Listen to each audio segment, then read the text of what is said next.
Bonjour à toutes et à tous et bienvenue dans l'actu des jeux vidéo de Games Info. On commence cette émission avec une grosse sortie de ce mois de mars, Homefront, l'histoire de l'Amérique totalement occupée par une grande Corée impérialiste en 2027. Rejoignez la résistance pour repousser l'ennemi encore plus barbare que les nazis, car oui, ce jeu promet des scènes de massacre assez violentes pour ne pas dire choquantes. Un bon FPS dans la lignée des Call of Duty dont le multijoueur fait étrangement penser à Black Ops.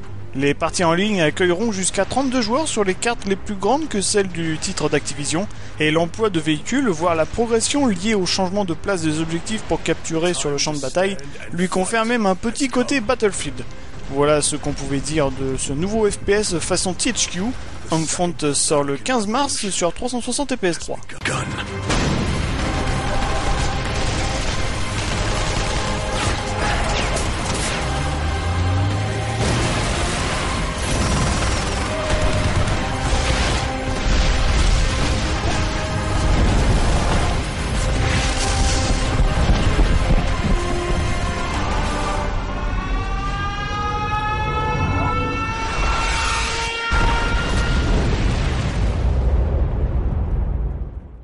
Des détails pour Gears of War 3. Après quelques infos sur le mode Kinect, voici le multijoueur, une bêta qui devrait être dispo pour le mois d'avril. Tout d'abord, le petit buzz commercial, ceux qui ont acheté l'édition épique de Bulletstorm seront les premiers servis. La phase de bêta sera ultérieurement ouverte aux joueurs lambda. 3 modes seront praticables, un match à mort en équipe, une capture du leader et un King of the Hill sur 4 cartes. Vous pouvez voter pour 2 d'entre elles sur la page Facebook de Gears of War 3, sortie prévue le 20 septembre en exclusivité sur 360.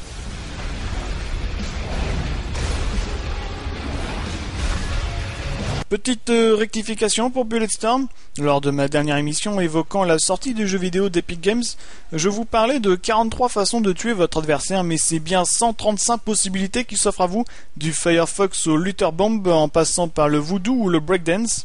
Défoulez-vous et tuez avec style dans 6 nouvelles maps si vous achetez le jeu neuf. Ces maps seront disponibles dans le premier DLC où vous pourrez vous épanouir dans un mode écho avec un lasso Quicksilver.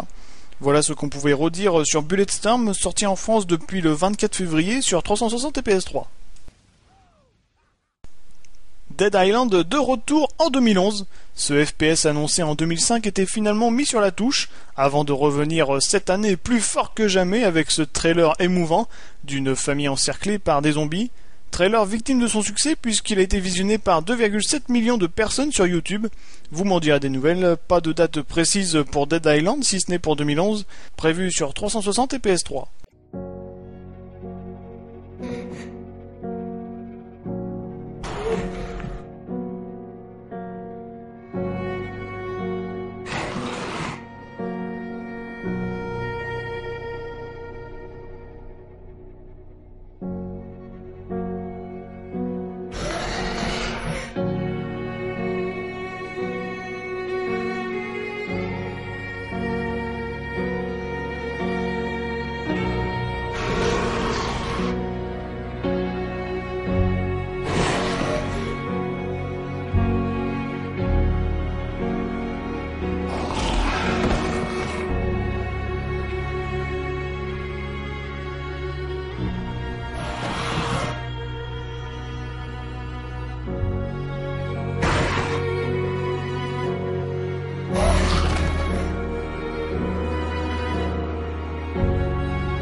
Un nouveau titre pour le jeu de boxe phare d'EA.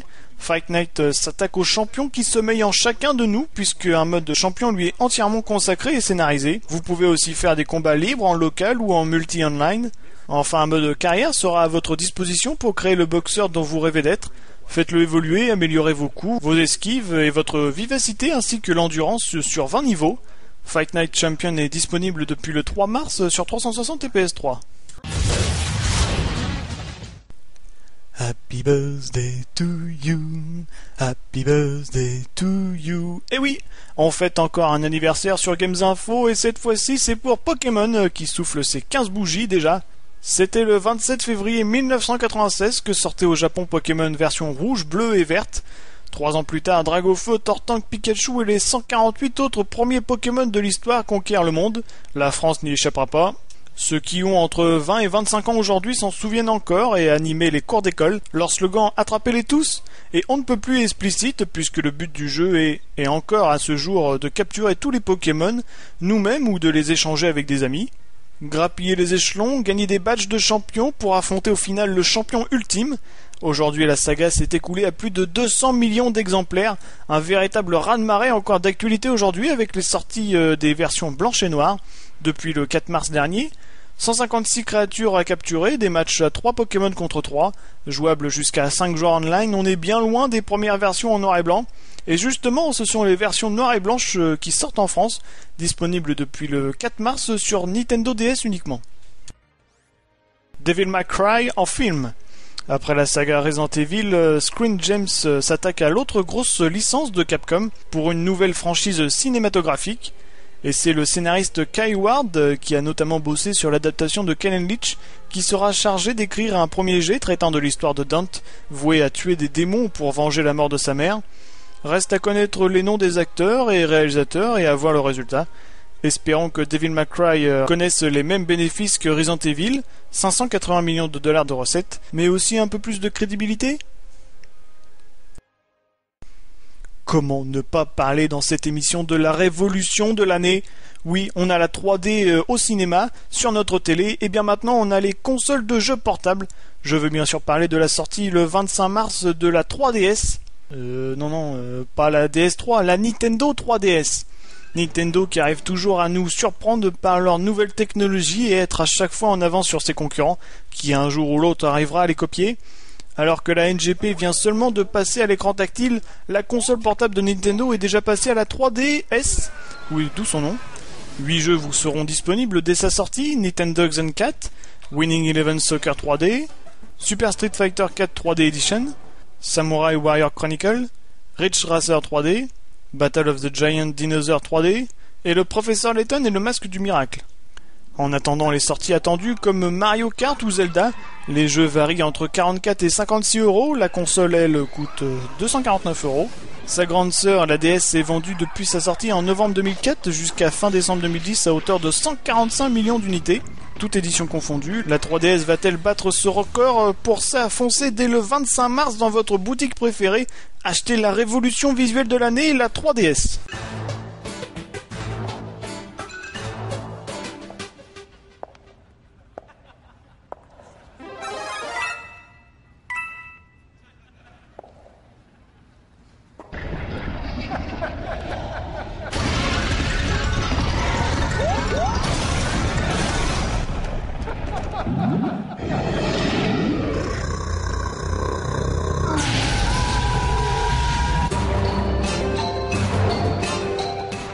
Une sortie uniquement sur les consoles de Sony, la PS3 et la NGP donc, la sortie de Yakuza 4. Suivez tour à tour les destins croisés d'Akizama, un prêteur sur gage, de Seijima, un fugitif condamné à mort, de Tanimura, un ancien flic, et de Kiryu, le héros de la série. Plongez dans le monde des Yakuza au cœur du Japon conservateur, débutez dans le quartier de Kamurocho, inspiré d'un quartier qui existe réellement à Tokyo, le quartier de Kabukicho. Des cinématiques longues mais émouvantes et captivantes se mêlant entre combat, aventure et action contextuelle, des QTE dans le jargon du jeu vidéo. Yakuza 4 s'annonce comme une bonne surprise de ce printemps, qui ne le sera pas forcément pour les fans de la saga. Sorti sur PS3 et NGP le 11 mars. Activision sur un Dance Hero? Certes, Activision s'apprête à arrêter Guitar Hero, mais le développeur a plus d'un tour dans son sac, avec un improbable Dance Hero, non déposé depuis 2008, mais dont on n'entend parler que maintenant. On se doute que le jeu pourrait bénéficier des technologies Kinect et PS Move, en plus de l'habituel Wiimote Nunchuk de la Wii. Quelques titres sont apparus aussi sur la toile, comme Jaishin et Nicki Minaj pour 2012, The Prodigy pour Out of Space, Timbaland avec The Way I Are, et Afrojack et Evan Simpson avec Take Over Control. On aura plus d'infos dans les prochaines semaines sur cette nouvelle déclinaison Hero. News de dernière minute, vous savez que la PS3 a le Blu-ray, mais Sony aurait violé l'un des brevets de LG. Du coup, c'est la guerre entre les deux firmes depuis février dernier, et faute d'un accord, LG entend bannir la PS3 du marché. LG a même obtenu d'une cour de justice aux Pays-Bas la saisie de PS3 par les douanes pendant 10 jours. C'est d'un point de vue stratégique que ce sont les douanes néerlandaises qui s'occupent de cette saisie, car près de 100 000 consoles par semaine débarquent dans les ports de Rotterdam et de Schiphol. Les deux entreprises concernées se retrouvaient au tribunal le 10 mars pour que Sony demande la levée du blocus et que LG demande la destruction des stocks saisis. Par la suite, LG, s'il obtient gain de cause, pourrait demander de détruire les consoles déjà vendues sur le marché américain et européen, ou pourrait demander une compensation financière qui porterait sur chaque machine vendue par Sony depuis son lancement et à l'avenir. Affaire inquiétante pour les détenteurs de PS3 à suivre de très près. Enfin, on termine cette émission avec une sortie exclusive PS3. MotorStorm Apocalypse, le jeu de course d'Evolution Studio, nous propose de chevaucher des villes apocalyptiques dont les pistes et les décors s'effondrent sur nous et sous nos pieds. À la manière d'un split second, la référence du genre, le tracé du circuit change et vous pouvez influer sur l'environnement au travers de QTE. Affrontez la fin du monde seul en mode carrière, en multi, en local ou en live. La démo est disponible sur le PlayStation Network depuis le 9 mars. Foncez et défoulez-vous dans MotorStorm Apocalypse sur et uniquement sur PS3 dès le 16 mars.